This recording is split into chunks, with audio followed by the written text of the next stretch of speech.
जो भी वीडियो से कनेक्ट हो रहा है उनके भीतर विराजमान शिव शक्ति को मेरा प्रणाम। चलिए देखते हैं महादेव जी की तरफ से आपके लिए क्या संदेश आ रहा है। आप भी उनका ध्यान कर लीजिएगा। हर हर महादेव, हर हर महादेव, हर हर महादेव, हर हर महादेव, हर हर महादेव, हर हर महादेव। ओके, आपकी योजना किसी को मत बताइए। बड़े बूढ़ों और बच्चों का भी सम्मान करें।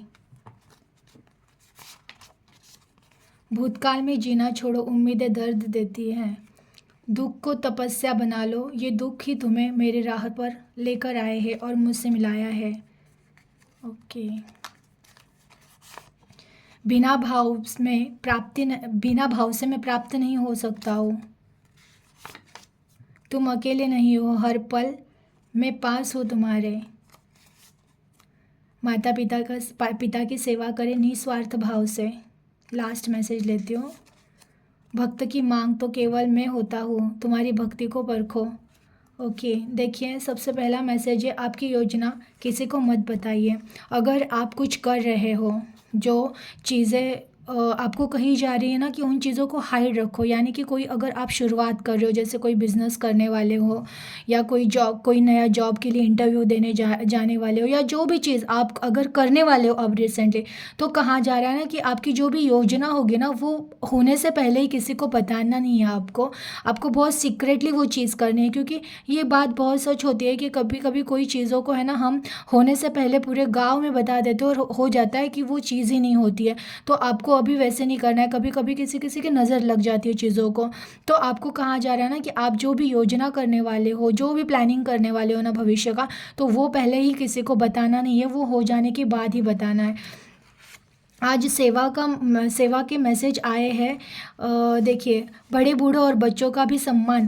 पहले तो आपके घर में अगर कोई बड़े बड़े बूढ़े हैं और बच्चे हैं, तो इन दोनों का भी सम्मान करना है। मतलब बच्चों का भी, कभी कभी कई घरों में ना हम बच्चों का सम्मान नहीं करते हैं।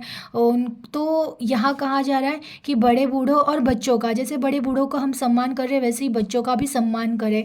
अगेन, माता पिता की सेवा करें निस्वार्थ भाव से। आपके घर में जो भी हमारे माता पिता है, तो उनको निस्वार्थ भाव से सेवा करनी है। मतलब ऐसा नहीं कि इस उद्देश्य से नहीं कि हम उनकी सेवा करें तो हमें कोई फल मिलेगा, इस भाव से सेवा नहीं करनी, बस सेवा करनी है। तो अगर आप निस्वार्थ भाव से सेवा करोगे ना, तो वो बहुत ज़्यादा अच्छा होता है।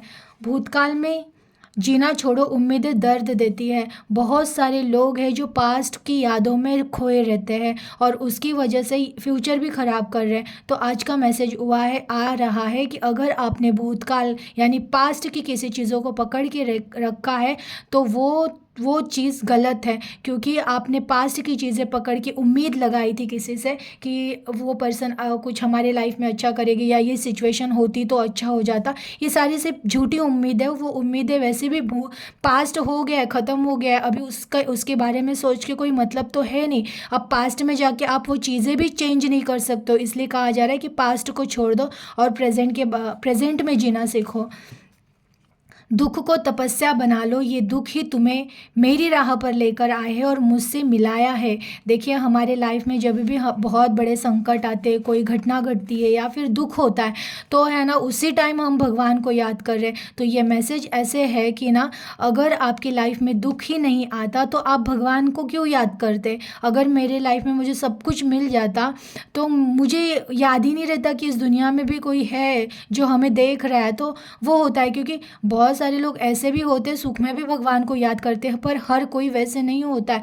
तो अगर दुख हमारे लाइफ में नहीं आएंगे तो हम भगवान के पास नहीं जाएंगे।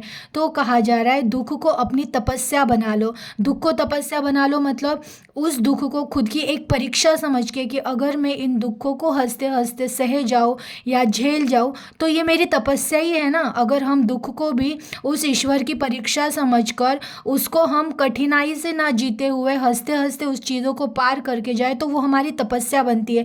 और वही तपस्या फिर एक दिन हमें ईश्वर से मिला देती है। तो अभी इसके आगे लाइफ में जो भी क्रिटिकल प्रॉब्लम चल रहा है, जो भी सिचुएशन है जिसे हम चैलेंज समझ रहे, तो उसको वैसे ना समझकर बस ये भगवान की एक परीक्षा है, और इस परीक्षा में अगर मैं हंसते हंसते सफल हो गया, तो एक दिन मुझे ईश्वर स्वयं मिल जाएगा। ये सोचकर आप उस चीज़ों को अगर फेस करो ना, तो वो जल्दी भी सॉर्ट आउट हो जाएगी और आपको पता भी नहीं चलेगा वो लाइफ से कब ख़त्म हो गई, और इन्हीं दुखों के कारण से ईश्वर की भी प्राप्ति हो जाएगी। तुम अकेले नहीं हो, मैं हर पल तुम्हारे साथ हूँ। अगेन आज जो भी कनेक्ट हुआ है, भगवान जी कह रहे हैं कि तुम कभी भी अकेले नहीं हो, वो हमेशा आपके साथ है। और ये बात बहुत सही होती है, हमारे आत्मा में ही परमात्मा छुपे होते हैं और वो हर पल हमें संभाल रहे होते हैं, हमारे साथ ही होते हैं। तो ये कन्फर्मेशन है कि मैं तुम्हारे साथ हूँ, बिना भाव में प्राप्त नहीं हो सकता हो। देखिए कई लोग होते हैं ना, पूजा पाठ ये वो बहुत कुछ करते हैं, पर अंदर से भाव नहीं होता है। और कोई कोई लोग हैं ना, उनके पास कुछ नहीं होता है पूजा पाठ करने के लिए, कुछ नहीं, बट उनका भाव दिल से हृदय से इतना सच्चा होता है ना कि वो खुद की ज़िंदगी भी भगवान को अर्पण कर दे कि भगवान मेरा सब कुछ तुम्हारे, उनके पास भले कुछ ना हो, वो खुद को ही अर्पण कर देते हैं। तो भगवान कहते हैं मैं, आप कितनी पूजा पाठ कर रहे हो, आप मुझे क्या चढ़ा रहे हो, आप किस तरह, मैं उन चीज़ों को कभी नहीं देखता हूँ, मैं सिर्फ आपके हृदय में कौन सा भाव है मेरे लिए। आप हृदय से मुझसे प्यार कर रहे हो, आप मेरी भक्ति ही कर रहे हो, या फिर आपको कोई चीज़ चाहिए इसलिए आप मेरी भक्ति कर रहे हो, इन भावों को परखा जाता है। तो भगवान जी कह रहे हैं कि मैं बिना भाव का किसे प्राप्त नहीं होता हूँ। तो आपको सबसे पहले हमारा भाव क्या है भगवान के प्रति, मुझे कोई चीज़ है, मेरी कोई इच्छा पूरी करनी इसलिए मैं भगवान की भक्ति कर रहा हूँ, या फिर बस मुझे मुझे भगवान मतलब उनकी भक्ति करना पसंद है, मुझे वही मेरे ज़िंदगी का बोलते हैं ना, वही मेरी ज़िंदगी का उद्देश्य उन्हें प्राप्त करना, ये भाव है। भाव को चेक कीजिएगा, क्योंकि भाव अगर सच्चा होगा तो भगवान प्राप्त हो ही जाते हैं। भक्त की मांग तो केवल मैं होता हूँ, तुम्हारी भक्ति को परखे। अगेन देखिए ये दोनों मैसेजेस लगभग सेम है कि बिना भाव से तो मैं प्राप्त होने नहीं वाला हूँ, क्योंकि किसी किसी लोगों को सिर्फ बाहरी चीज़ों के लिए वो भक्ति करते हैं तो उनको वो चीज़ें मिल जाती है लेकिन भगवान नहीं मिलते। और भगवान कह रहे हैं कि भक्त की मांग तो केवल मैं होता हूँ, और जो सच्चा भक्त होता है, जो सच्चा भक्त जिसे सिर्फ भक्ति मतलब ऐसी भक्ति ना कि उस भक्ति से भगवान को प्राप्त करना है, वही भक्ति सच्ची होती है। और इस भक्ति को भगवान परखते ज़रूर है कि तुम्हारी भक्ति कौन से टाइप की भक्ति है, तुम्हें कोई चीज़ चाहिए इसलिए तुम मेरा नाम जप रहे हो, या तुम्हें मुझे प्राप्त करना है इसलिए भाव बहुत इंपॉर्टेंट होता है। आपका भाव कौन सा है भगवान के प्रति।